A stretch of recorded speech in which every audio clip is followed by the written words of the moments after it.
Hey friends, welcome back. Today is a very exciting day because we are going this afternoon to pick up half of a cow. We ordered, actually, it was just like a couple of weeks ago that I placed an order with a local farm for a half of a beef. It's been a really long time since I've ordered a part of a cow. It was like a quarter cow that I ordered several years ago. So I kind of had to relearn all of the process and everything.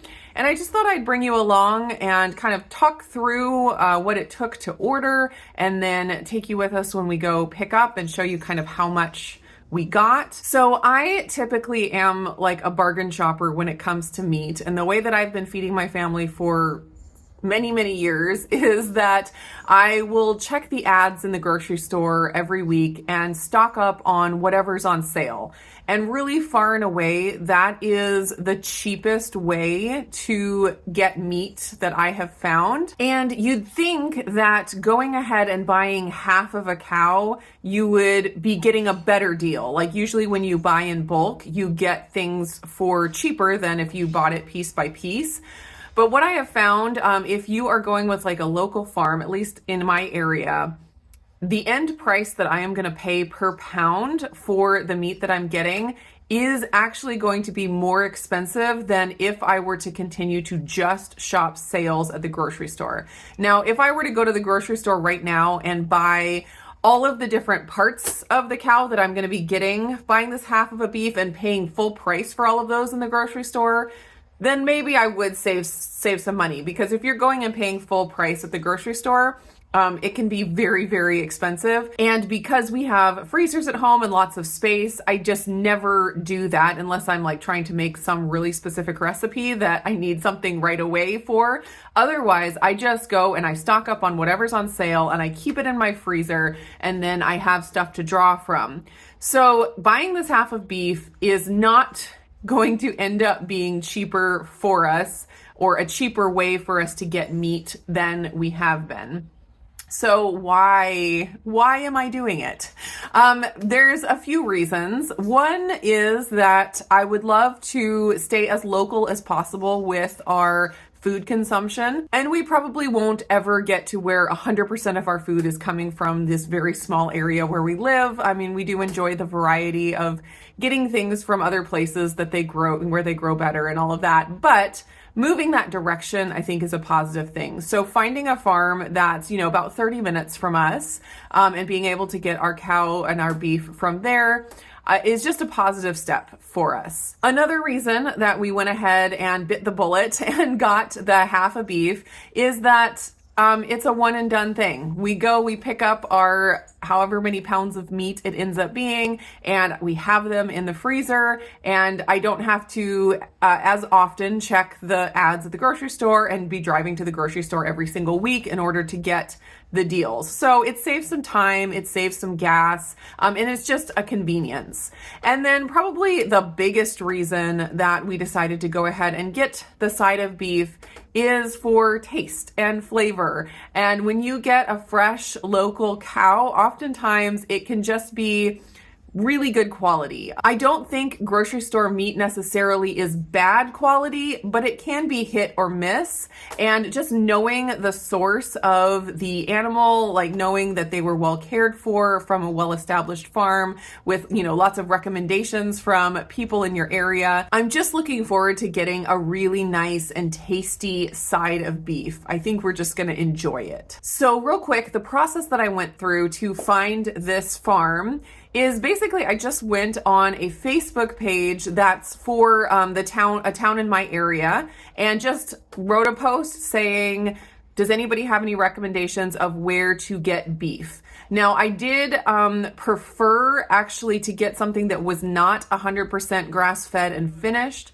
I have gotten a quarter of a grass-finished cow before, and the flavor I did not enjoy. We did not like it at all. I was actually very disappointed in the flavor. And I can't say that all grass-finished beef is that way, because I've had some also very good grass-finished beef. But for whatever reason, that particular cow that we got was not tasty at all.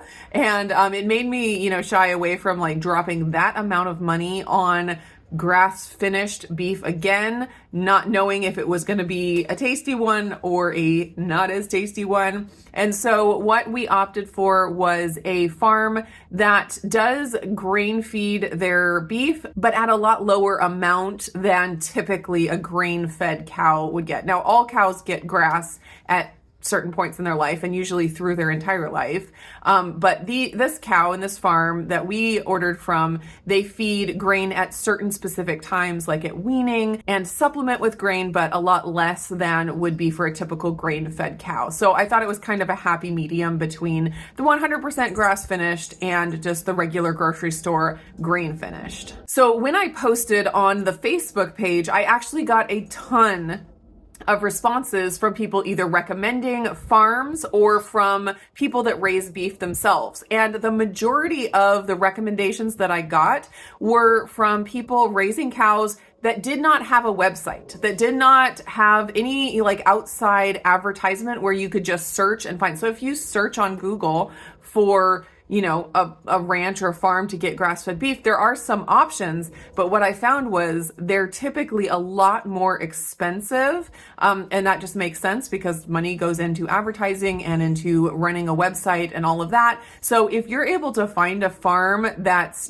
just doing it word of mouth, and find out as a recommendation from a friend or someone on Facebook, you can sometimes get it for a lot cheaper than if you just were to Google ranches that sell beef. So typically when you buy a part of a cow, quarter, half, whole, whatever, you are going to pay per hanging weight. And this causes a lot of confusion with people because they think if I pay for 100 pounds of a cow, I'm going to receive 100 pounds of meat, which when you're talking about hanging weight, that is not actually the case. That is the hanging weight of the beef before it's processed. And there's a lot on that cow that you don't get in the end that's, thrown away. So you have to kind of recognize that the amount of meat that you're going to be getting is not the same in poundage as what you're paying for. And of course, cows can range in size. And when I was ordering this half a cow, the gal that I was talking to, she gave me a few options. So it just depends on really who you're working with.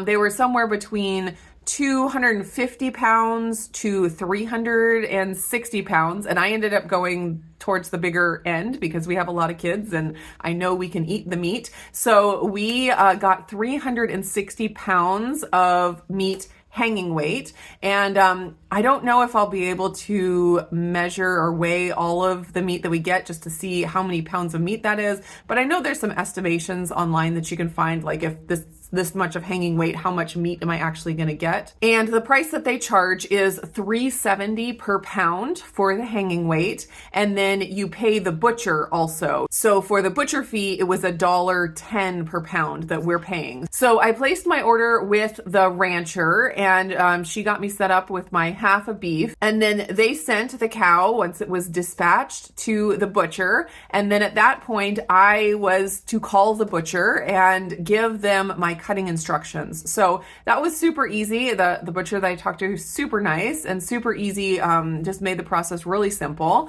And so he just asked me a whole bunch of questions like, okay, so for the sirloin, do you want this or do you want, some of it to go into the ground beef? Or, do you want more steaks or do you want more roasts? Do you want your prime rib to be like a prime rib roast or do you want it to be ribeye steaks? Do you want your T-bones or do you want to have the New York strip and the tenderloin separate? Like all of those things. So I was able to give all of my custom cutting instructions. I did ask if they would grind the organ meat into the ground beef, and he said that they would only do that with the heart, but the other organs they would not do that with. So I just asked him to give me the other organs as they are, like the liver, and I don't know with all of the ones that he's going to give me, but at least the liver I'm going to get, maybe the kidneys as well. We shall see. And I do have a meat grinder, so I could grind up some myself. He asked, do you want a lot of stew meat or do you want it to be more ground beef? just all these different questions where you can get your own custom cutting, which is really nice. I also asked for as many bones as possible so that I'd have bones for bone broth. I also asked for as much fat as possible so I could render that myself for tallow. So all of those things. And those are the kind of things that you're not going to get and it's not going to be accounted for in the grocery store meat that you're purchasing. So I've been purchasing lots of grocery store meat and, you know, had no access to the extra bones or to the extra fat. So you are getting some of that. So you kind of have to calculate that in when you're figuring out the price and the cost benefit analysis and all of that. So anyways, that's kind of all of the details of how and why. And now I'm just going to take you along as we go pick up this half of a cow. We have a chest freezer that's a little over 20 cubic feet, I believe. And I saw one estimate that half a cow is going to take up around 10 cubic feet. Now with the extra fat and the bones that I'm getting, maybe it'll be a little bit more, but we should be good to go on freezer space. So I'll kind of show you like how much it ends up being and how it fills up our freezer as well. All right, I am on my way to pick up our meat. I ended up not bringing any children with me because they were out with Dad this morning and they did a bunch of driving already and nobody wanted to come. So I get a nice long drive by myself, which I enjoy because I can turn on a podcast or something like that. So it takes about 50 minutes to get to the butcher shop. It's funny, the farm is only like 20 or 30 minutes from us. But then, of course, it has to go to the butcher, and then you pick it up from the butcher. So I have to drive a little farther than the farm. So anyways, on our way. I made it out kind of in the middle of nowhere. So it was a super nice drive through all the different fields. And this is the greatest time of year to see all the different crops, like big field of pumpkins, big field of cabbage, lots of animals, of course. It's a very nice drive. Super simple. Just went in and talked to the guy there. It's not like a set up butcher shop where you'd go in and like buy cuts and stuff. But I paid the butcher fee there, you know, credit card. And then, cause I've already paid the rancher for their part of it. And they wheeled out 6 boxes of beef. You can see them in the trunk there. And that was it. Simple. Okay, so here are the 6 boxes. I'm going to see if I can figure out a way to weigh these easily so I just could get an idea, just an idea. So I went ahead and weighed all of the boxes and came to all of the boxes together weigh 276 pounds. And the beef, the half of beef started out hanging weight of 366. So that's minus 90 pounds there. So I'm going to go ahead and just open these and we'll do a beef unboxing here. It's not for you. Excuse me. All right, so this is all ground beef. Hey, it's not ground beef for you. This looks like it's going to be all ground beef through here, and I asked them to put it in 2-pound packages. So that is what that looks like. Let's make sure that really is all that's in here. Ground beef, ground beef. Looks like it. Yep. Okay, next. All right. Ooh, beef liver. Oh, I like how they did that in 1-pound packages for me. And looks like 8 1-pound packages of beef liver here on top. We have cube steak. So he asked if I wanted any cube steak, and I do like cube steak for like chicken fried steak. And so I got some cube steak. 5 packages of cube steak there, and then boneless New York steak. So I opted for New York steak and tenderloin as opposed to T-bone. We don't do a lot of T-bones. So I got a bunch of New York steaks here. So yeah, more cube steak. And then he asked if I wanted to keep the short ribs or like cut them into just the scraps for ground beef. And I said, keep the short ribs for sure. So we got 6 packages here of short ribs. That's Another New York steak. I love New York steak. It's probably my favorite. Ooh, a tenderloin steak. That's another good one that I almost never buy because it's so expensive. Tenderloin steak down here. All right, so tenderloin steak, these three, and then some ribeye steaks. And of course they ask like what size steaks you want, like how thick you want them. And I said 1 inch. All right, so those are all the short ribs. There's some more tenderloin steak, and this is beef tongue. That is gonna be exciting. So I got half a cow, so I don't know if this is half a tongue or if the other person that got the cow didn't want any tongue. So it's hard to know, but when I open that up, I'll be able to see. Maybe it's like folded over. I'm not sure. Excuse me, Izzy. Okay, now we have, he asked for the chuck, if I wanted the chuck eye as steak, and I said yes, chuck eye as steak, and then the rest of the chuck as roast. So we have some beef chuck eye that's apparently similar to ribeye. We don't have that in the grocery stores here. I don't really ever see it, so it's not something that I've really had as far as I know. All right, flank steak, more beef, chuck eye steak, chuck eye steak. All right, and these big packages are beef fat that I requested. So we have a bunch of big packages here of fat. This is a beef tri-tip roast. I like that. I usually cut up the tri-tip roasts as steak, which I probably will do that when I defrost that as well. I assume this is all fat here. Oh, kidney fat. They labeled that differently. And this is kidney fat here. So I think kidney fat is suet, but someone could correct me if I'm wrong on that one. Excuse me. Is this just so fascinating? All right, 3 down, 3 to go. Excuse me. All right, another box that looks like it's gonna be all ground beef.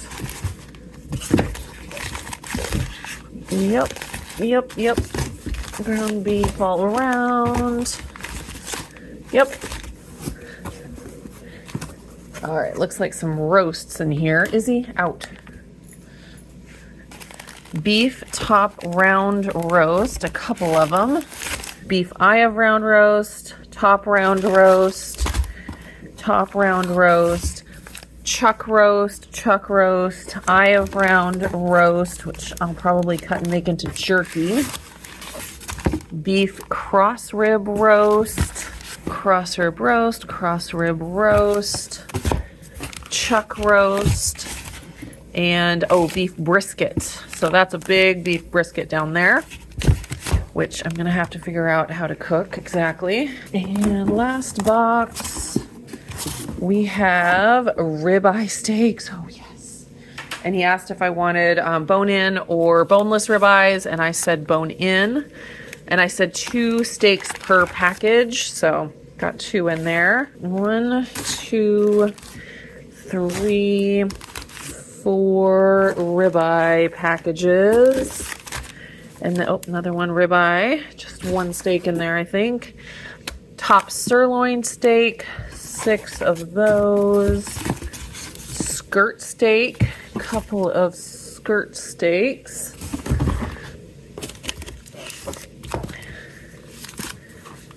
Sirloin tip, sirloin tip, sirloin tip, sirloin tip, sirloin tip. So that's 5 of those. No, 6 of those. And then I think the rest might be beef stew meat. So I got 3, 4, 5, 6, 7, 8, 9 2-pound packages of the beef stew meat, and that is half a cow. So there is a view of everything, and I'm just now realizing that I did not see any bones, like specifically soup bones. And he had asked me on the phone, they do a meaty soup bone where they leave a lot of meat on, like more meat than bone. And I asked him, can you cut the meat off and use that for ground beef, and then I still get the bones, like for, you know, dog bones or soup bones? And he said yes. And I asked for as many bones as possible, and I don't see any packages specifically marked bones, just things that have bones in them, like the ribeye, bone-in ribeyes. So that's interesting. I wonder if that got missed or if there was supposed to be another box. I'm not sure. May follow up on that. But that is what everything looks like. I am going to go ahead and get this moved out to my freezer, and I'll give you just a quick view of the freezer after I get everything packed in so you can kind of see how it fits. Okay, I realized partway through that I should have given you a before view of the freezer. So this is our big chest freezer in the garage, and it is pretty full. I could fit a little bit more in here, but it's pretty full now, and it was about half full before we started with this. So I kind of shoved all of the stuff that I already had over to this side and was able to get all the way down to the bottom here. And you can see I have a box here. I took the 2 boxes that were packed with ground beef and stacked them, so I kind of know where the ground beef is. And I stacked the stew meat on top here, and then I put roasts all down here. I kind of tried to stack things together so it wasn't just super chaotic, but who knows how long that'll last. So this pile here is like ribeyes and chuck eyes. These here are the New York steaks. These here are the tenderloin. Back here, 2 big piles are the sirloin steaks, all the different kinds of sirloin steaks. And then I kind of threw the cube steaks over here. Got my tri-tip roast here. Beef fat is here, kind of underneath there.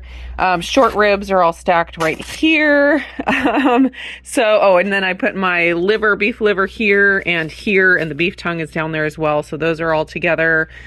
I think that is about it. There's only a little bit of skirt steak on a cow, so I got the 2 skirt steaks here and the flank steak here. That's all, like on half of a cow. This is half the flank steak and half the skirt steak, and those are actually my husband's 2 favorite cuts of the cow, so he will get to enjoy those. Let's see, I think that is about it. But we have been successful with filling up our freezer. I don't know how long it'll last us. I don't know when exactly I'll get to the rendering of the different fats. Might be fun to make some like tallow lotion or something like that. So I will probably, when I do end up going towards that, I will bring you guys along and do some kind of a video about it. Hope you guys enjoyed this adventure. This half cow adventure. Thanks so much for watching. Let me know if you've had any experiences with purchasing parts of cows and how it went. If you have any tips or anything like that, I would love to hear it. Thank you so much for watching, and I will see you again in the next video.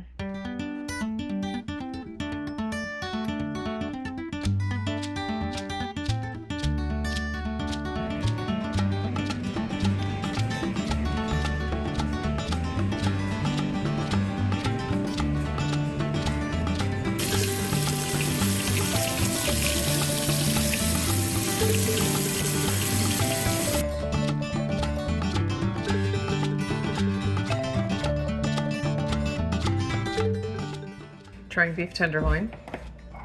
Really, really, really good. What is it like? It's really tender. It's really tender. I really like it. Okay. I don't like when steak is chewy. I like when it just falls apart, so it's really good. Oh my god. All right, you want to try some New York steak? Yes. So there's a little fat on there. Try to eat it and see what you think. See the flavor. It's a lot saltier. Oh, really? Yeah. So good. It's good. Just the chewy, fatty part I don't like. No. So, do you like the tenderloin better? You want to try the tenderloin first? Yeah, because it would taste so good. It's very tender.